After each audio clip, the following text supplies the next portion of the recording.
आजकल बहुत से लोग पीठ पीछे अलग बात करेंगे और मुख में अलग बात करेंगे। लोगों के सामने अलग व्यवहार करेंगे और पीठ पीछे अलग व्यवहार करते हैं। जैसे लोगों के सामने बहुत अच्छे, सीधे, भोले, पवित्र दिखेंगे, सत्य अपने आप को प्रस्तुत करेंगे, लेकिन पीठ पीछे वो अपवित्र भी होते रहेंगे, झूठ भी बोलते रहेंगे, है ना। और कई ऐसे कार्य करते हैं, इसको गफलत कहते हैं।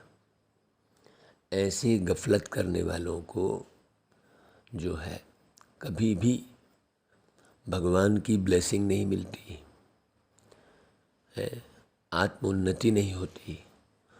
वो खाली के खाली रहते हैं। उनके अंदर में खुशियों का खजाना, ज्ञान का खजाना ये भरता नहीं है। इसलिए बाबा कहते हैं, मीठे बच्चे, यदि जरा भी गफलत की तो माया ऐसा हप कर लेगी जो ईश्वरी संग से भी दूर चले जाएंगे। हाँ, मने बाबा की अनुभूति नहीं होगी, बाबा का डायरेक्शन मने अनुभव नहीं होगा, किसी बात का निर्णय नहीं ले पाएंगे, असमंजस की स्थिति रहेगी। इसलिए जो है जैसे है वो अकेले में भी वैसे ही रहे और सबके सामने में भी वैसे ही रहे, है ना। नहीं तो व्यक्ति अकेले में अलग पुरुषार्थ करेगा, चुपके से। हाँ, उसे कहते हैं, उसे गफलत कहेंगे। इसलिए अपनी संभाल करो, खबरदार रहो, नहीं तो बाबा का संग महसूस नहीं होगा।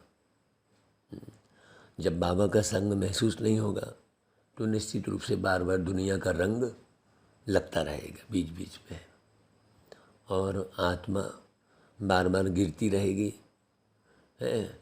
फिर बाबा की मुरली सुनी, फिर डिसाइड किया कि हाँ अब नहीं करूँगी, और फिर पीठ पीछे गिर जाएगी वो।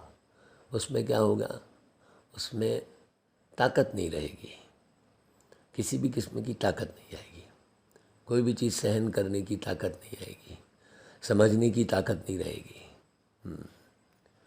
ये कहेंगे कि मूंझते रहेंगे। बाबा कहते हैं, इस ईश्वरी क्लास में बैठने का कायदा कौन सा है। देखो, इस क्लास में वही बैठ सकता है जिसने बाप को यथार्थ पहचाना है। नहीं तो लोग 25 साल से भी पढ़ाई पढ़ रहे हैं, लेकिन बाबा को यथार्थ नहीं पहचानते हैं। वो नशा नहीं चढ़ता है, वो निश्चय नहीं होता है। भाई निश्चय होवे कि भाई हमें रजाई लेनी है तो पुरुषार्थ करे ना भाई, है ना। यहाँ बैठने वालों की अव्यभिचारी याद चाहिए। अगर यहाँ बैठे औरों को याद करते रहे तो वह वायुमंडल को खराब करते हैं। यह भी बहुत बड़ी डिससर्विस है। यहाँ के कायदे कड़े होने के कारण तुम्हारी वृद्धि कम होती है। किसी एक बात से बच्चों की अवस्था का पता पड़ता है। इस रोगी भोगी दुनिया में कभी कोई पेपर आता है ना और रोने लगते तो अवस्था का पता पड़ता। रोना मतलब ऐसा नहीं हुआ, वैसा नहीं हुआ, ये ऐसा है, वो वैसा है, मेरे पास धन की कमी है, कहाँ से लाऊं धन। कभी धन का रोना, कभी तन का रोना, कभी मन का रोना। है ना। बाबा कहते तुम्हें रोने की मना है। रोना मतलब केवल आंसू बहाना नहीं है, रोना मतलब केवल दुखी नहीं होना है। भाई जो भी स्थिति में है हमने तो भगवान को पा लिया है ना, फिर किसी भी बात का रोना क्यों रोना। इसलिए बाबा कहता है, गीत क्या बजवाए, मुखड़ा देख ले प्राणी, ऐसा है ना। अभी देखो बाबा ने लगातार सेवा करवा के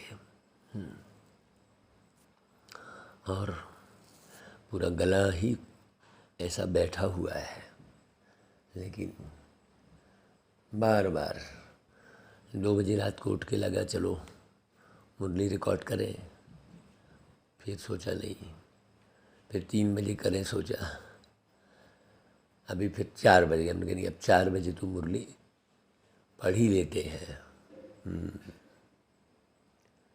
ओम शांति।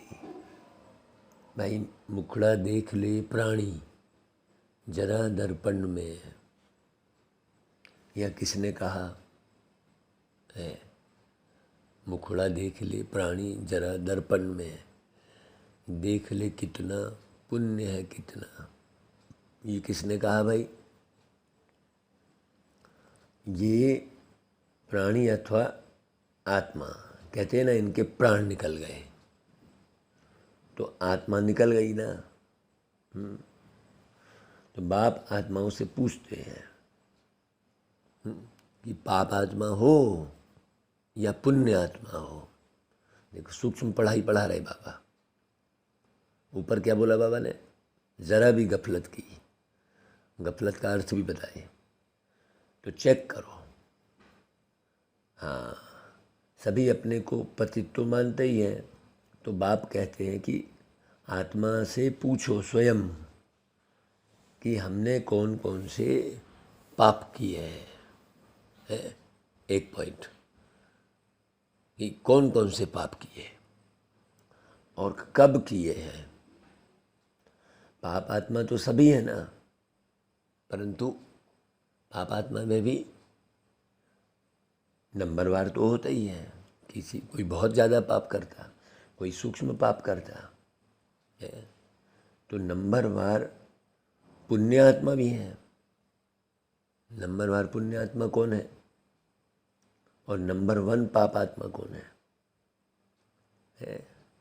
भारत पावन था और अब भारत पतित है, पूरा का पूरा भारत। बहुत अच्छी रीति समझना। देखो बाबा क्या बोल रहे हैं, पूरा का पूरा भारत।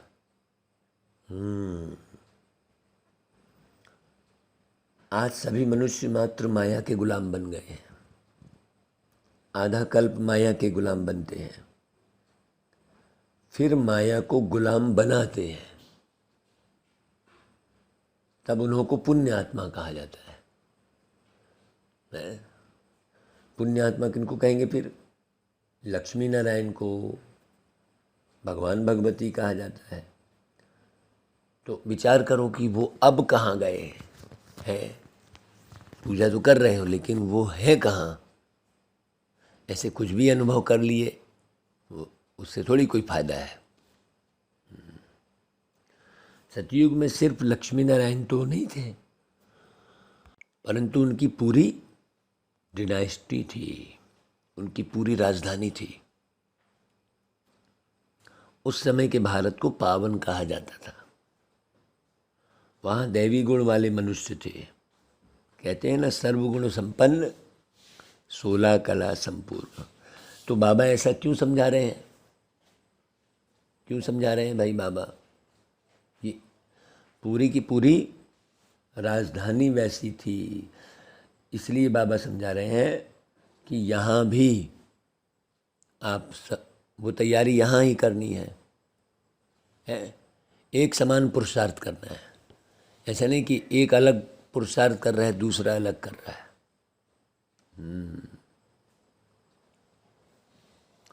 तो वहाँ सर्वगुण संपन्न 16 कला संपूर्ण थे, तो पुण्यात्मा ठहरे ना। फिर देवी देवताओं को कहते हैं अहिंसा परमो धर्म।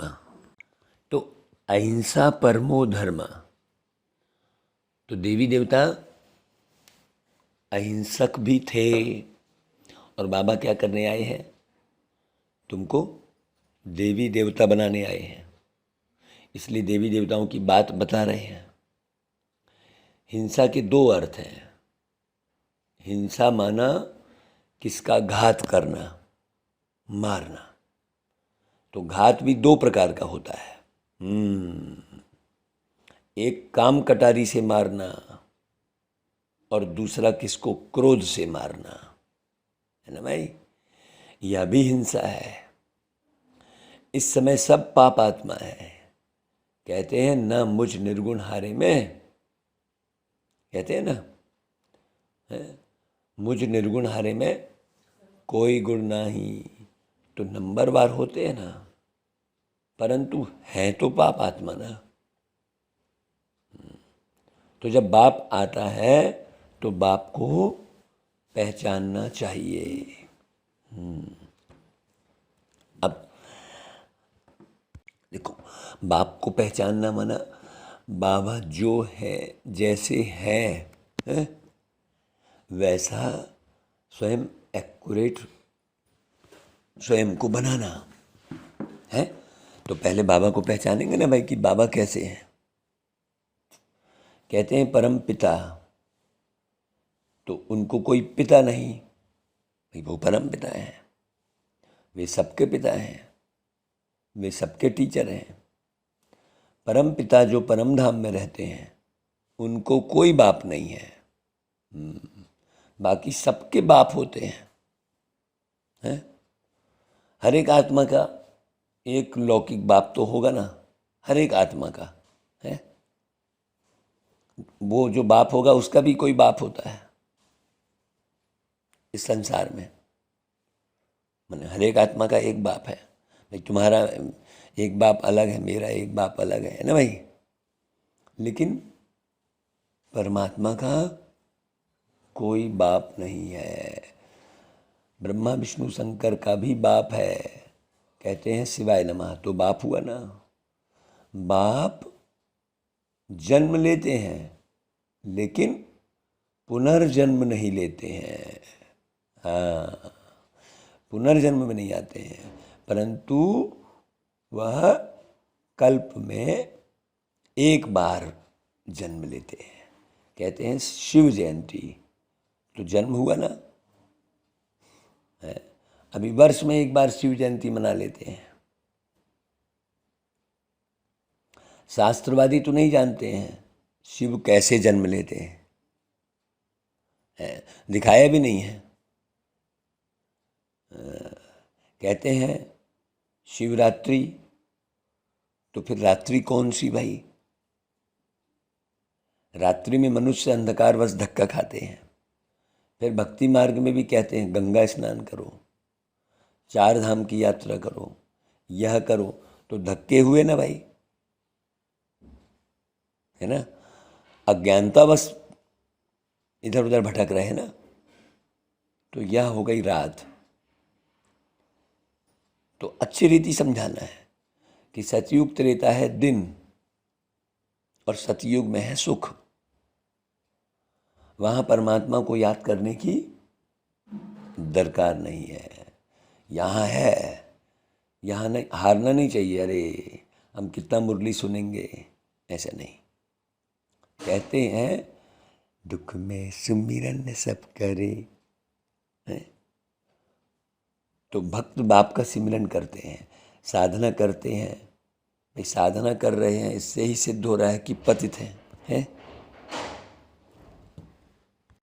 तो पतित भारत को ही कहेंगे, क्योंकि भारत ही पावन था जब देवी देवता धर्म था। पतित आत्माएं, है ना, वहाँ नहीं रहते, वहाँ पवित्र आत्माएं रहते हैं। सतयुग में और धर्म होते नहीं, बाकी और धर्म की जो पतित आत्माएं हैं वह सजाएं खाकर परम धाम में रहती हैं। हाँ, सतयुग में आती नहीं। सतयुग में सुख, शांति, संपत्ति सब थी, वहाँ है ही प्रारब्ध। अब जब व्यक्ति अपने को आत्मा समझे तब वो सतयुग में जाने का पुरुषार्थ करे, है। अब वो यहाँ ही इसी जीवन को सब कुछ समझा बैठा है तो कब करेगा पुरुषार्थ? वो यहाँ ही बटोर रहा है, ये चाहिए वो चाहिए। हाँ, जो सतयुग का ज्ञान प्राप्त कर लिया है, सतयुग में रहने की तमन्ना रख रहा है, सतयुग के बारे में जान रहा है, उसका यहाँ मन नहीं लगेगा कहीं भी। यहाँ वो क्या करेगा? केवल बाबा की सेवा में ही बुद्धि लगाएगा, है ना भाई। तो यहाँ तुम बच्चों की अभी है एक मत, वहाँ एक घर में है अनेक मत। बाप गणेश जी को याद करेगा तो बच्चा हनुमान जी को, तो अनेक मत हुई ना, है। यहाँ बाप से बच्चों को वर्षा मिलता है। ऐसे तो किसको भी बाबा कह देते हैं, बाबा तो किसी को भी कह देते हैं ऐसे तो, है। लेकिन यथार्थ हम बाबा किसको कह रहे हैं? गांधी भी बापू था ना, है। वैसे तो गुजरात में बहुतों को बापू कह देते हैं, परंतु सबका बाप तो नहीं था ना गांधी जी। यह है बेहद का बाप जो वाणी चला रहे हैं, इसे अच्छी रीति समझना। बाप आकर जंजीरों से छुड़ाते हैं। देखो, आदमी जो है मुरली सुनता है तो समझता है हमने तो सुना है ये बात, लेकिन वो बात पक्की रहती है क्या पूरे दिन? उन्हीं ख्यालों में तो बुद्धि कहीं जाए ना। हाँ, भक्ति की भी जंजीरें हैं, या समझते थोड़ी हैं कि हम पतित हैं। तो बाप आकर जंजीरों से छुड़ाते हैं। भाई भक्ति की भी जंजीरें हैं ना, बंधा हुआ है वो, है। भय खाता है ये नहीं करूँगा तो, है, कुछ गड़बड़ ना हो जाए, हमेशा असमंजस की स्थिति में रहता है। लेकिन समझता थोड़ी है कि हम पतित हैं। गाएगा, है। तो पतितों को पावन बनाने वाला एक बाप है। तुम एक सत्य बाप को मानते हो, और सत्संग में जाओ तो कोई मना नहीं करेंगे। यहाँ तो बिल्कुल मना की जाती है, मत जाना भाई वहाँ। जब तक बाप को नहीं जाना है तब तक क्लास में नहीं बैठ सकते, क्योंकि जब तक याद नहीं तब तक लायक नहीं।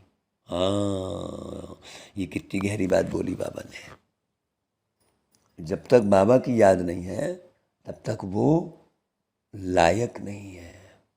माया नालायक बना देती है, उससे वो सेवा नहीं होने वाली है जो होनी चाहिए। कहते हैं मुझ निर्गुण हारे में कोई गुण नहीं।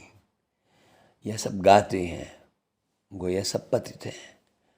ब्रह्मा विष्णु शंकर को भी गाली देते हैं, उन्हों की जैसी दृष्टि वैसी सृष्टि दिखाई पड़ती है। अगर यहाँ कोई बैठकर भी औरों को याद करता रहे तो वह क्या हो गया? व्यभिचारी याद हो गई ना।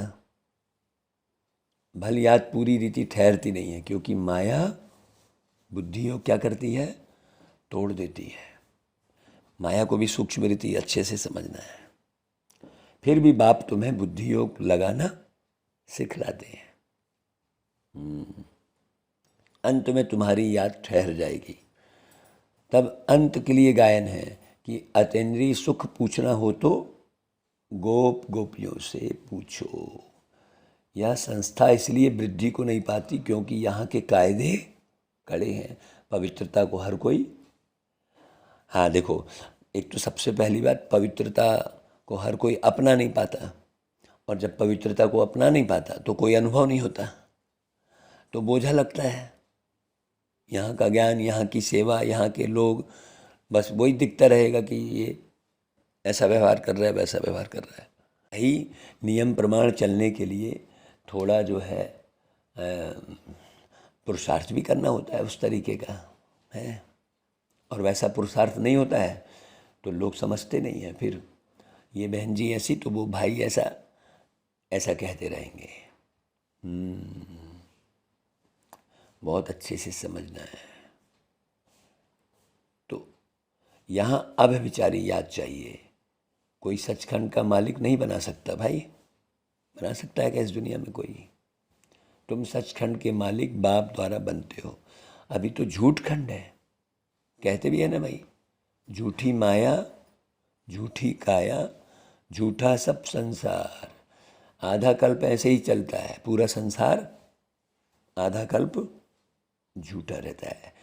समझो बाप ज्ञान में आता है तो रचना को भी पावन बनाना पड़े।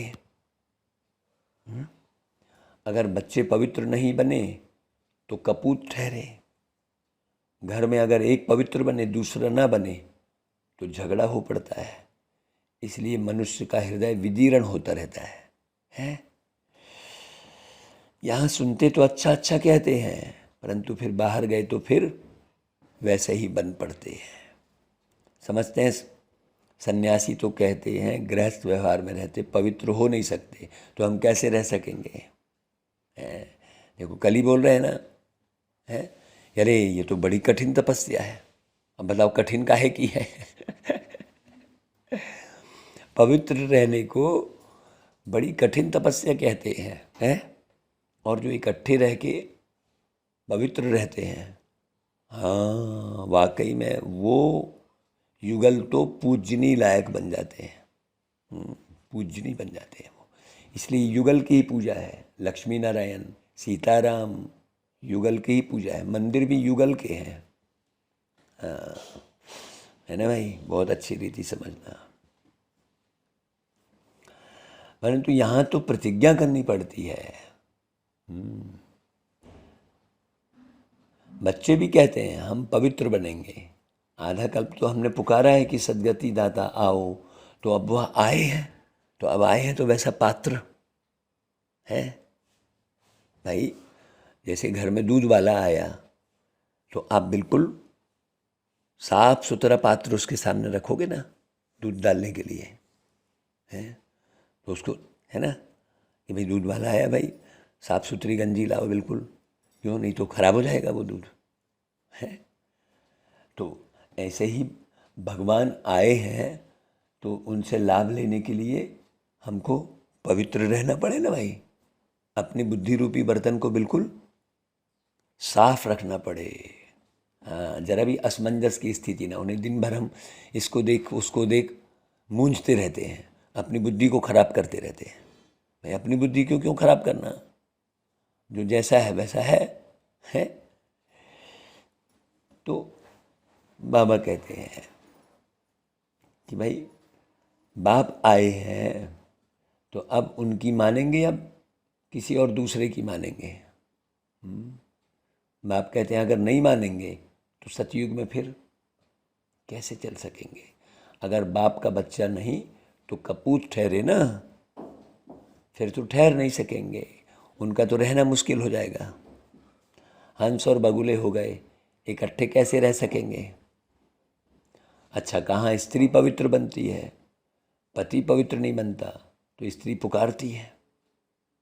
बाप कहते हैं बच्चे तुमको सहन तो करना पड़ेगा, लेकिन तुम तो पवित्र हो ना भाई बुद्धि से, नहीं तुम्हारी बुद्धि में भी ख्यालात चल रहे हैं। हाँ बात है अंदर के ख्यालात की। अच्छा भाई जाकर काम करो, बर्तन मांजो, रोटी टुकड़ा ही तो चाहिए ना। विकार में जाने से तो बर्तन मांजना अच्छा है ना, है। बच्ची को लौकिक बाप भी ऐसलम नहीं देते हैं, वह भी कहेंगे हमने तेरा हाथ इसलिए बांधा है विकार में जाना पड़े, ऐसा कहेंगे। परंतु पारलौकिक बाप कहते हैं कि विकारों का दान दे दो तो सारी समस्या समाप्त हो जाएगी। बिल्कुल भाई, बहुत कम बच्चे वो महसूस कर पाते हैं, नहीं तो समस्याओं में घिरे रहते हैं। 5 विकारों का दान दो तो ग्रहण छूटे, है ना भाई। हाँ चंद्रमा मुआफिक 16 कला संपूर्ण बन जाएंगे। श्री कृष्ण 16 कला संपूर्ण है ना भाई। हाँ, अभी 9 कला, अभी तो सब पतित हैं। कहते हैं ना हम पतित हैं, फिर कहो कि तुम नर्कवासी हो तो बिगड़ते हैं। इस समय यथा राजा तथा प्रजा सब पतित हैं। सतयुग है श्रेष्ठाचारी। सतयुग में कोई रोता नहीं, तो तुमको यहाँ भी रोने का हुक्म नहीं है। रोते हो गोया अवस्था की कमी है। किसी भी बात का रोना रो रहे हो है। जो रोना रोता रहेगा वो उसको कमी होती रहेगी। फिर जब बाप 21 जन्मों की बादशाही देते हैं, फिर रोने की क्या दरकार है। परंतु यह भूल जाते हो, यह रोगी दुनिया है, भोगी दुनिया है। सतयुग निरोगी और योगी दुनिया है। नहीं तो ये नहीं मिला वो नहीं मिला कहेंगे। अरे जो मिला उसको तो पहले देखो है।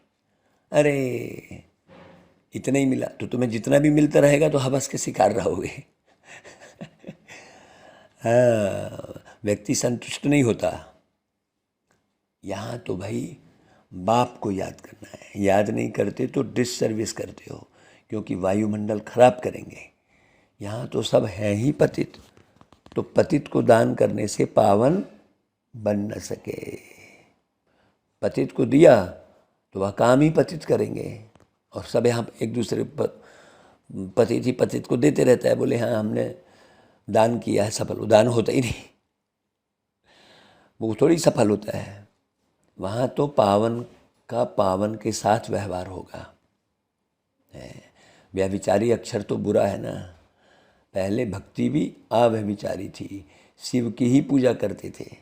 पीछे देवताओं की भक्ति शुरू की, फिर पीछे रजोगुणी भक्ति कहा जाता है। अभी तो मनुष्यों की पूजा करने लग पड़े हैं। सन्यासियों के चरण धोकर पीते हैं। मनुष्यों की पूजा को भूत पूजा कहा जाता है, अर्थात 5 तत्वों के बने हुए शरीर की पूजा है ना भाई। समझते कुछ भी नहीं है, तब कहा जाता है अंधे की औलाद अंधे। तुम हो सज्जे की औलाद सज्जे। तो वह अंधेरे में धक्के खाते रहते हैं।